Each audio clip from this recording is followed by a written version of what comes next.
যে মহিলাকে আল্লাহ ভালোবাসেন ওই মহিলার জীবনে 5টি বিপদ আসতে পারে। 1 নাম্বার, ধৈর্যের পরীক্ষা আল্লাহ নেবেন। যে মহিলা ধৈর্য ধারণ করতে পারবে সেই মহিলাই সে এই ধৈর্যের মোকাবেলা করতে পারবে।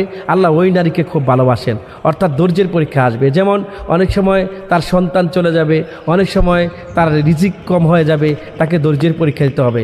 2 নম্বরে, দরিদ্রতা অর্থাৎ অর্থের সংকট দিয়ে আল্লাহ সুবহানাহু ওয়া তাআলা অনেক নারীকে আল্লাহ পরীক্ষা করবেন। যেমন রিজিক কম দেওয়া, তারপরে আল্লাহর উপরে ভরসা কেমন রাখে সেটা পরীক্ষা করার জন্য আল্লাহ ওই নারীকে ভালোবাসেন রিজিক কম দিয়ে। 3 নম্বরে, যে নারী অসুস্থ থাকে ওই নারীকে আল্লাহ ভালোবাসেন। যে নারী বেশি বেশি অসুস্থ থাকে, আল্লাহ তাআলা মানুষের অসুস্থতা হলে অনেকে মনে করে থাকেন যে আরে আমার জীবনে কোনো সফলতা আসলো না, আমি অসুস্থ হতে পারে। আপনার এই অসুস্থতার কারণে আল্লাহ সুবহানাহু ওয়া তাআলা আপনাকে জান্নাত দিয়ে খুশি করায় দেবে। 4 নম্বরে, মানুষ দ্বারা কষ্ট পাওয়া। অনেক নারীদেরকে মিথ্যা অপবাদ দেয়া হয়ে থাকে, মিথ্যা অযথা তাকে নির্যাতন করা